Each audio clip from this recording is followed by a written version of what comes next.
wabarakatuh. Perkenalkan, saya Anissa Kurniawahid dengan NIM 19031125 dari jurusan Biologi, Prodi Pendidikan Biologi Universitas Negeri Padang.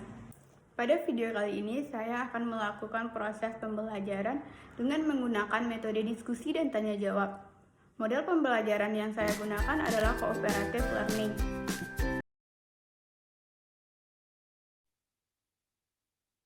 Assalamualaikum warahmatullahi wabarakatuh. Waalaikumsalam warahmatullahi wabarakatuh, Bu. Apa kabar Ananda hari ini? Sehat? Alhamdulillah sehat, Bu. Alhamdulillah sehat, Bu.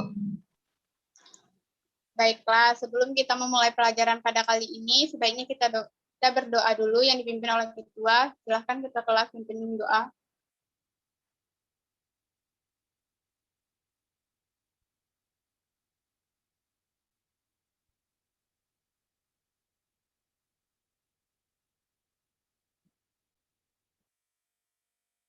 Kepada ketua kelas, silahkan memimpin doa.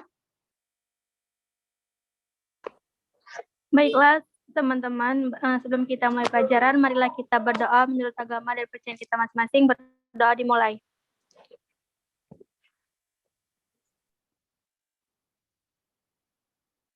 Berdoa selesai.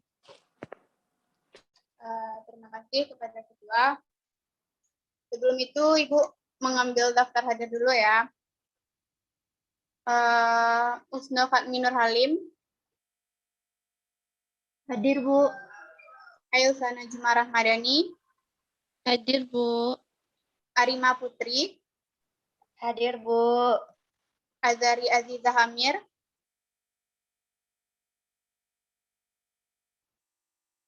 Azari Azizah Amir.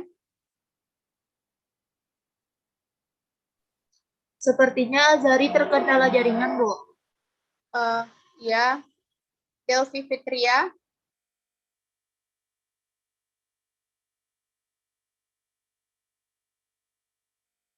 Terkendala jaringan juga ya.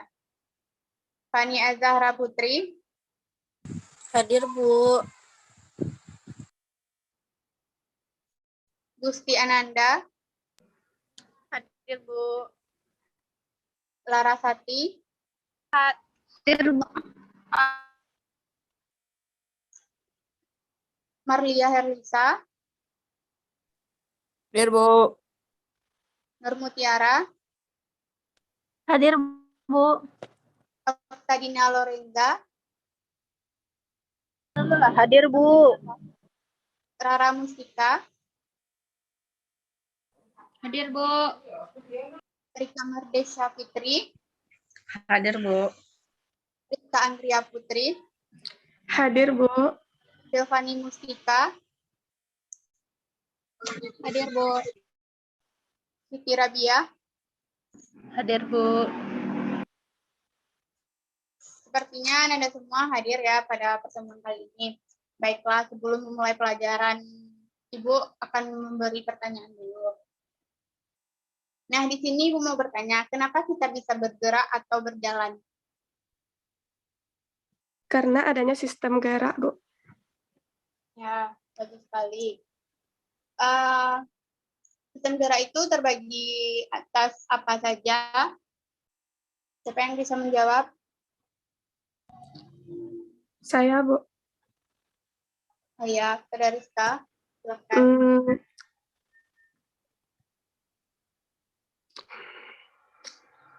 Sistem gerak terdiri atas rangka, sendi, dan otot. Nah, bagus sekali. Sistem gerak itu terdiri dari rangka, sendi, dan otot. Nah, pada pertemuan kali ini, kita akan membahas mengenai rangka dan sendi saja.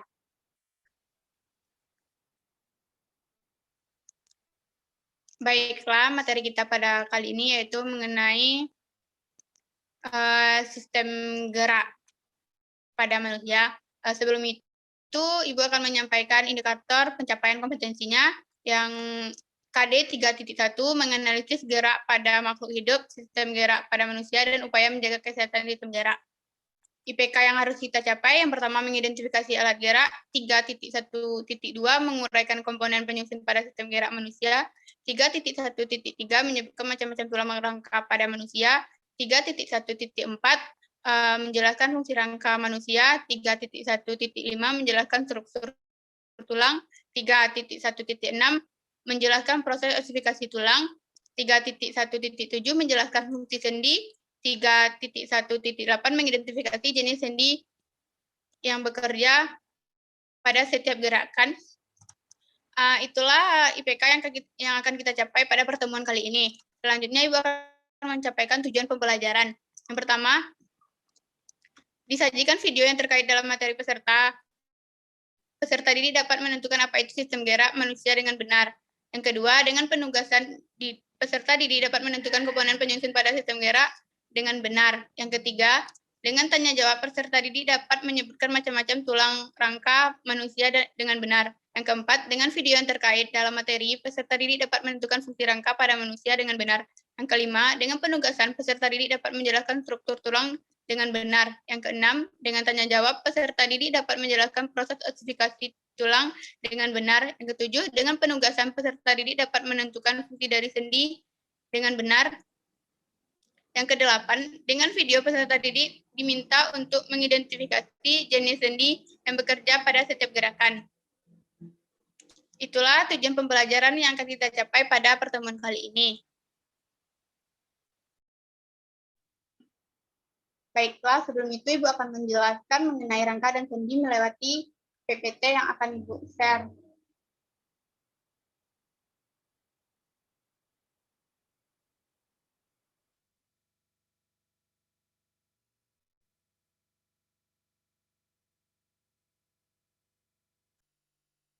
Apakah sudah terlihat? Sudah, Bu. Sudah, Bu. Baiklah, Ibu akan menjelaskan mengenai sistem gerak pada manusia. Sistem gerak manusia, seperti yang Ibu bilang tadi, terdiri atas rangka, sendi, dan otot. Pada pertemuan kali ini, kita hanya membahas mengenai rangka dan sendi saja. Pertama, kita akan membahas yaitu rangka.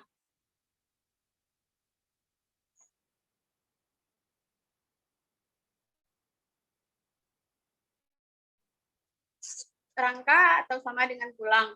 Tulang merupakan salah satu bagi sistem rangka yang terbuat dari jaringan ikat tulang. Tulang sangat berguna bagi manusia. Beberapa fungsi tulang adalah sebagai berikut. Yang pertama sebagai alat gerak bersama dengan otot. Yang kedua sebagai tempat melekatnya otot.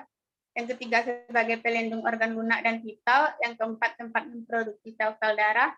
Yang kelima tempat penyimpanan cadangan mineral berupa kalsium, fosfat, serta cadangan lemak. Ini merupakan struktur dari tulang pada tubuh kita, dari tulang selangka, tulang lengan atas, tulang rusuk, tulang pengumpul, tulang hasta. Bisa Anda lihat sendiri pada PPT yang telah Ibu sajikan. Nah, kita masuk kepada klasifikasi pada tulang. Tulang itu terbagi menjadi dua, yaitu tulang rawan dan tulang keras. Yang pertama kita akan membahas mengenai tulang rawan. Tulang rawan terdiri atas sel-sel Franz atau kondrosit, serabut, kolagen, dan matriks. Sel-sel tulang rawan dibentuk oleh bakal sel-sel tulang rawan, yaitu kondroblast. Tulang rawan juga berfungsi sebagai rangka tubuh pada awal embrio, menunggang jaringan lunak dan organ dalam, serta melicinkan permukaan tulang dan sendi. Tulang rawan tidak mempunyai saraf dan pembuluh darah. Tulang rawan tidak mengandung sistem Haversian, jaringan tulang diatur dalam piringan yang disebut dengan trabekula atau dipisahkan oleh irregular atau lubang. Dalam membuat penampakan tulang berongga seperti keju sweet. Nah, berdasarkan susunan serabutnya, tulang rawan dapat digolongkan menjadi 3, yaitu sebagai berikut. Yang pertama, tulang rawan hialin.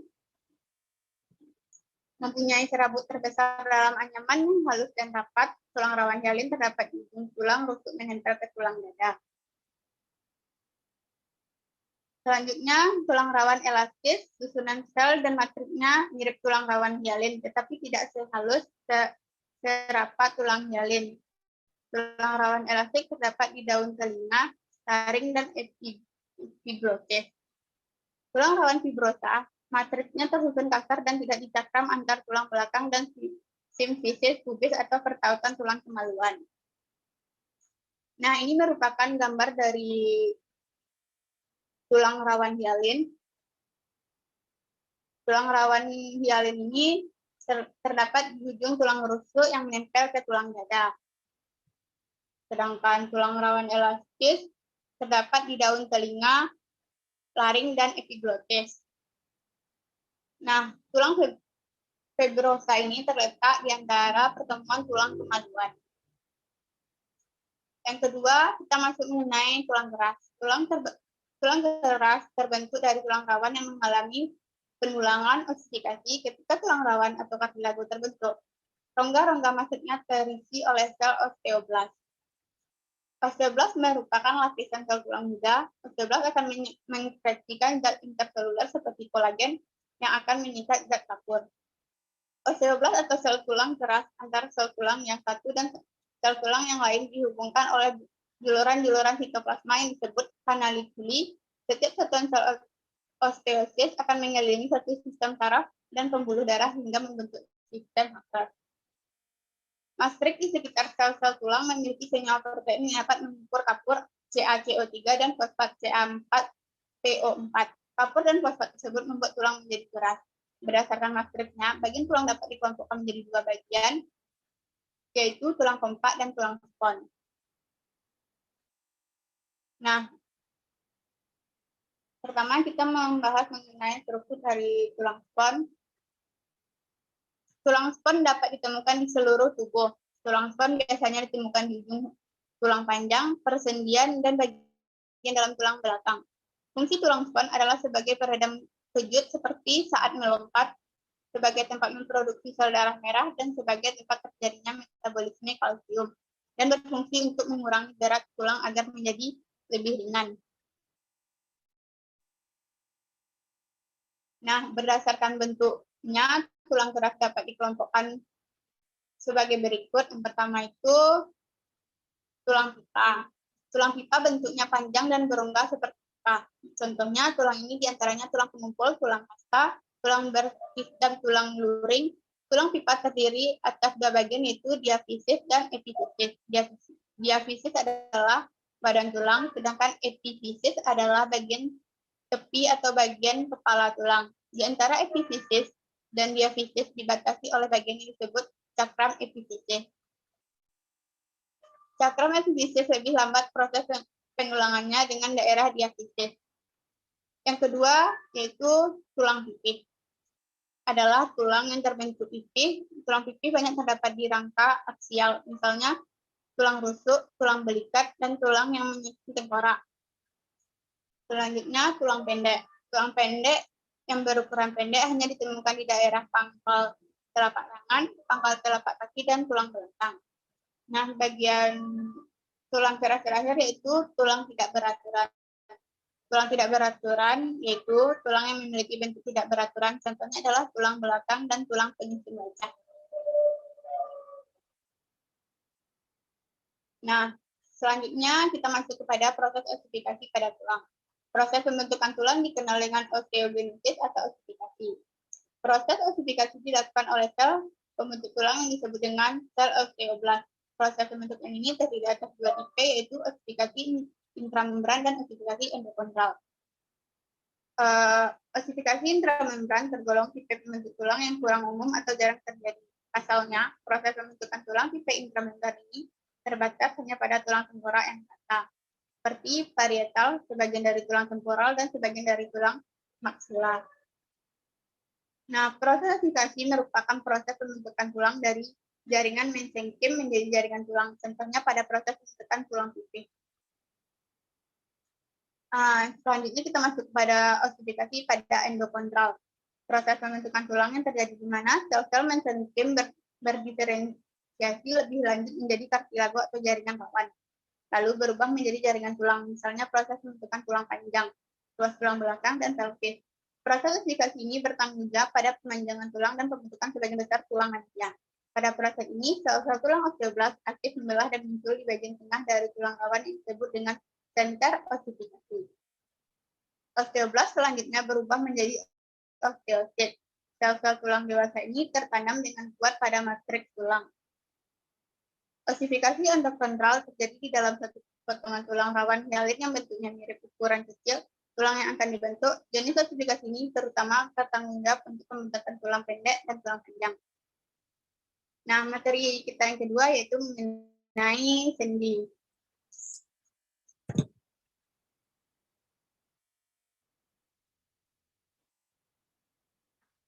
Seperti yang telah dipelajari sebelumnya, rangka tubuh manusia itu tersusun dari tulang-tulang yang saling berhubungan. Hubungan antar tulang itu disebut dengan sendi. Dengan adanya sendi, kaki dan tangan dapat dilipat, diputar, dan sebagainya. Tanpa sendi, kita akan sulit akan bergerak, bahkan tidak dapat bergerak sama sekali. Memang ada persendian yang sangat bagus sehingga tidak memungkinkan adanya gerakan. Namun, banyak persendian yang memungkinkan terjadinya gerakan berdasarkan sifat gerak. Inilah sendi dibedakan menjadi sendi mati, sinartrosis, sendi kaku amfiartrosis, dan sendi gerak diatrosis.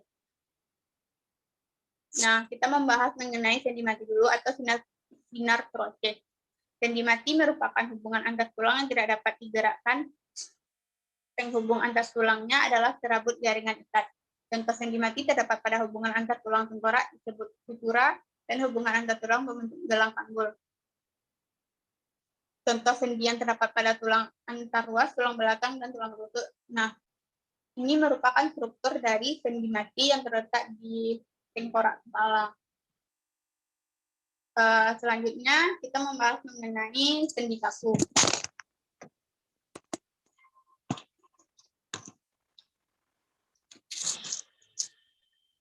Sendi kaku merupakan hubungan antar tulang yang dapat digerakkan secara terbatas. Penghubung antar tulangnya adalah jaringan tulang rawan. Contoh sendi kaku terdapat pada hubungan antar ruas tulang belakang dan hubungan antar tulang rusuk dengan tulang dada. Ini merupakan dari contoh sendi kaku. Selanjutnya kita akan membahas mengenai sendi gerak atau diatrosis. Sendi gerak merupakan hubungan antar tulang yang dapat digerakkan dengan leluasa. Nah, pada kedua ujung tulang yang saling berhubungan, berbentuk rongga sendi yang berisi minyak sendi atau cairan sinovial. Sendi gerak dibagi menjadi 5 macam, yaitu sendi peluru, sendi engsel, sendi putar, sendi geser, dan sendi pelana. Nah, ini merupakan struktur dari sendi peluru. Kepala sendi yang ini berbentuk seperti bola pada salah satu tulang cocok dengan lekuk yang berbentuk seperti soket, bongkol sendi tepat masuknya pada bongkol, sendi gerakan yang dapat diberikan ke seluruh daerah. Nah, selanjutnya sendi engsel. Bentuk sendi ini mirip engsel pintu sehingga memungkinkan gerakan fleksi dan ekstensi. Permukaan bundar pada sendi ini berhubungan dengan tulang yang lain, sehingga gerakan hanya dalam satu bidang dan 2 arah. Terdiri dari sebuah tulang yang masuk dengan pas pada permukaan konkav tulang kedua sehingga memungkinkan gerakan ke satu arah. Contoh sendi pada lutut dan sendi pada siku kita. Selanjutnya kita membahas mengenai sendi putar. Sendi putar itu adalah hubungan antar tulang yang memungkinkan gerakan tulang yang menggeser pada tulang yang lain. Atau dengan kata lain, sendi putar disebut juga sebagai sendi yang memungkinkan terjadinya gerakan salah satu tulang yang berputar pada tulang lainnya. Sebagai contohnya adalah persendian yang terdapat pada tulang tengkorak dan juga tulang atlas, serta persendian tulang hasta dan juga tulang pekumpul. Sendi geser adalah sendi yang selanjutnya sendi geser. Sendi geser adalah sendi yang memungkinkan gerakan antar tulang yang satu menggeser yang lain. Contoh sendi pada pergelangan tangan dan pergelangan kaki. Selanjutnya, kita membahas mengenai sendi pelana. Sendi pelana yaitu permukaan tulang yang berartikulasi berbentuk konkav di suatu sisi dan konkav pada sisi lain.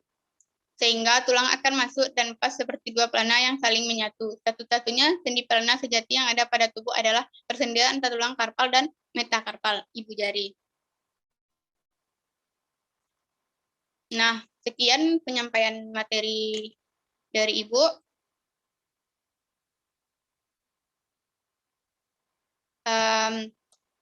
Apakah ada yang ingin bertanya? Izin bertanya, Bu. Iya, kepada Rika, dipersilahkan.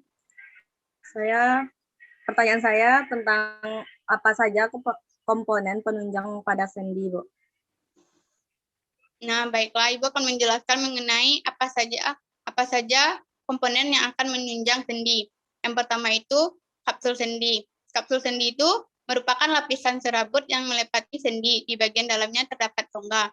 Yang kedua itu ligamen yang merupakan jaringan berbentuk pita yang tersusun dari serabut-serabut liat yang mengikuti tulang satu dengan tulang lain pada sendi.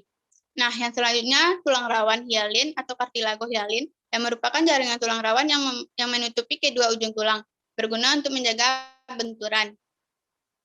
Nah, yang selanjutnya cairan sinovial yang merupakan cairan pelumas pada kapsul sendi. Apakah Rika memahami jawaban yang sudah Ibu sampaikan? Sudah, Bu. Apakah masih ada yang ingin bertanya? Ada, Bu. Izin bertanya.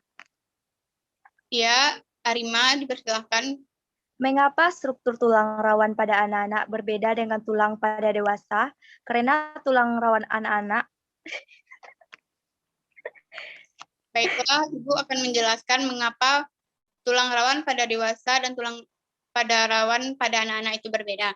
Pada anak-anak, jaringan tulang rawan berbentuk rawan banyak mengandung sel-sel. Pada orang dewasa, jaringan tulang rawan banyak mengandung matriks. Tulang rawan pada orang dewasa dibentuk oleh selaput tulang rawan atau perikondrium yang mengandung sel-sel pembentuk tulang rawan atau kondroblast. Namun, pada orang dewasa, tulang rawan hanya terdapat pada bagian tubuh tertentu, misalnya cuping hidung, cuping telinga, antar tulang rusuk dan tulang dada, sendi-sendi tulang, dan antar ruas tulang belakang. Sedangkan pada anak-anak, tulang rawan berada di banyak bagian tubuh, oleh karena itu, pada anak-anak lebih banyak mengandung sel-sel pembentuk tulang rawan. Apakah Arima sudah paham dengan jawaban yang disampaikan? Sudah, Bu. Nah, selanjutnya Ibu akan bertanya kepada Ananda, yaitu apa perbedaan sendi mati dan sendi kaku? Siapa yang bisa menjawab pertanyaan dari Ibu?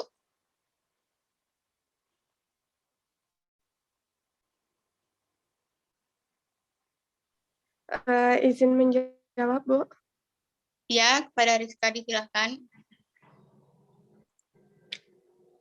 Perbedaan antara sendi mati dan sendi kaku yaitu sendi mati disebut juga sinartrosis, sedangkan sendi kaku disebut ampiartrosis. Sendi mati tidak memungkinkan terjadinya gerakan antar tulang dan sedangkan sendi kaku memungkinkan terjadinya gerakan antar tulang namun terbatas.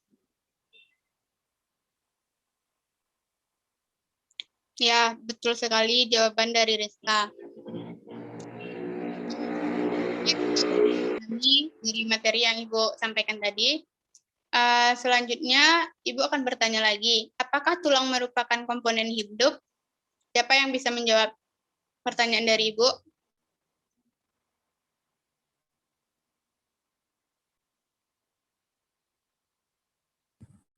Maaf Bu, bisa diulang lagi pertanyaannya Bu?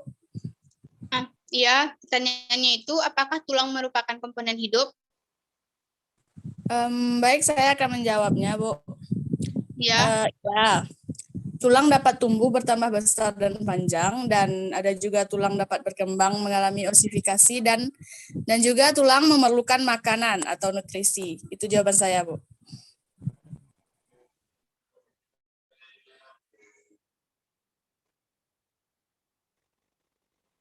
ya, betul sekali jawaban dari Maria Elisa. Sepertinya Anda semua sudah memahami dari materi kita pada kali ini. Nah, setelah itu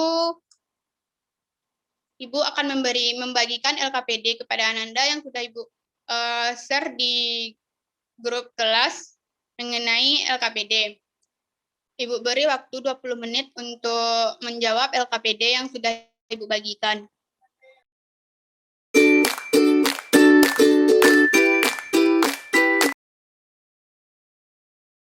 Ibu rasa waktu untuk menjawab LKPD-nya sudah cukup 20 menit. Baiklah, selanjutnya kita akan membahas mengenai LKPD, jawaban dari LKPD tersebut. Ibu akan men-share jawabannya.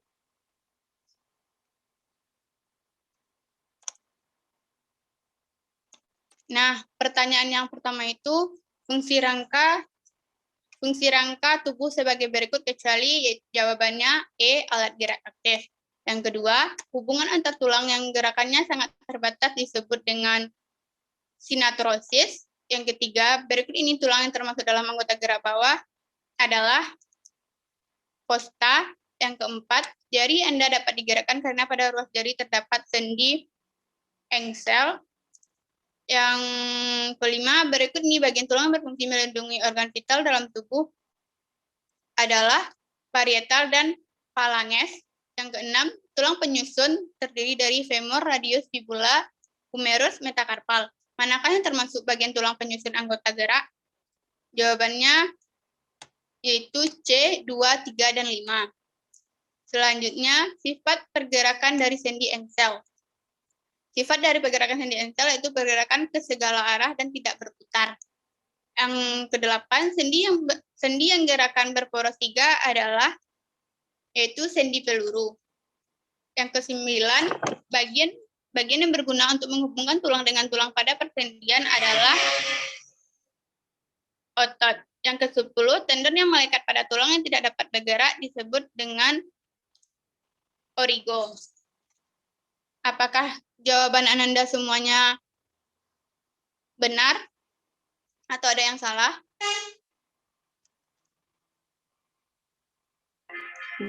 Benar. Nah, sepertinya Ananda sudah memahami dari materinya. Tidak ada kesalahan untuk menjawabnya. Nah, pada soal esai akan kita bahas pertemuan selanjutnya. Sebelum kita mengakhiri pertemuan pada kali ini, Ibu meminta kepada anggota kelompoknya udah Ibu bagikan tadi kan di grup. Ibu minta kepada perwakilan kelompok untuk menyampaikan kesimpulan pada pertemuan kita kali ini. Perwakilan kelompok berapa yang bisa menyampaikan kesimpulan? Ibu minta perwakilan dari kelompok. Baik, Bu, saya akan menyampaikan kesimpulannya, Bu. Iya, kepada Dina, silakan. Dari pembahasan tersebut, kami dapat menyimpulkan bahwa sistem gerak merupakan bagian dari tubuh yang mempunyai fungsi untuk menggerakkan seluruh bagian tubuh sesuai bagiannya. Bahwa sistem gerak terdiri dari alat gerak aktif dan alat gerak pasif. Alat gerak pasif terdiri dari tulang dan bagian-bagiannya. Sedangkan alat gerak aktif berupa otot-otot yang secara aktif menggerakkan tulang yang ada di seluruh tubuh. Berdasarkan bentuknya dan ukurannya, tulang dapat dibagi menjadi beberapa penggolongannya. 1. Tulang panjang, yaitu tulang lengan atas, lengan bawah, tangan, tungkai, dan kaki, kecuali tulang-tulang pergelangan tangan dan kaki. Badan tulang ini disebut diafisis, sedangkan ujungnya disebut epifisis. Tulang pendek, yaitu tulang pergelangan tangan dan kaki. Tulang pipih yaitu tulang iga, bahu, pinggul, dan kranial. Tulang tidak beraturan yaitu tulang vertebra dan tulang wajah. Yang terakhir, tulang sesamoid yaitu antara lain tulang patella dan tulang yang terdapat di metakarpal dan metatarsal. Sekian kesimpulan dari saya, Bu. Nah, ya kesimpulan dari kelompok 2 bagus sekali. Sudah memberikan kesimpulan yang lengkap, tapi Ibu meminta satu kelompok lagi untuk menyampaikan kesimpulan. Ibu minta dari perwakilan kelompok 1.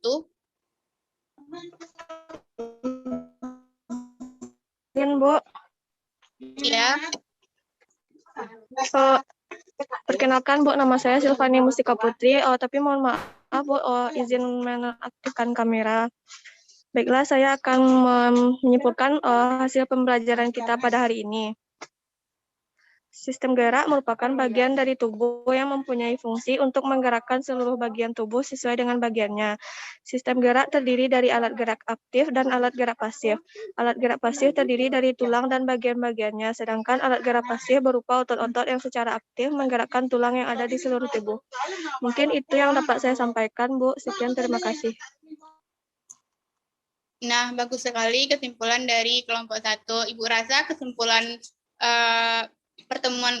pada pertemuan kali ini, Ibu rasa sudah cukup, udah dijelaskan dari teman-teman kalian kesimpulannya. Jangan lupa untuk pertemuan selanjutnya, Ibu akan membahas jawaban esai dari LKPD yang sudah Ibu bagikan tadi. Silahkan mengerjakan dengan kelompok semaksimal mungkin. Nah, sekian pertemuan kita pada kali ini. Sebelum kita mengakhiri pertemuan pada kali ini, kepada Ketua dipersilahkan untuk memimpin doa dulu. Baiklah, Ibu dan teman-teman semuanya, marilah kita berdoa menurut agama dan kepercayaan kita masing-masing. Berdoa dimulai.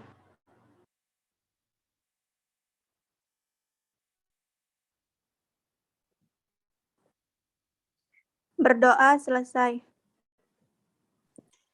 Nah, terima kasih kepada Ketua.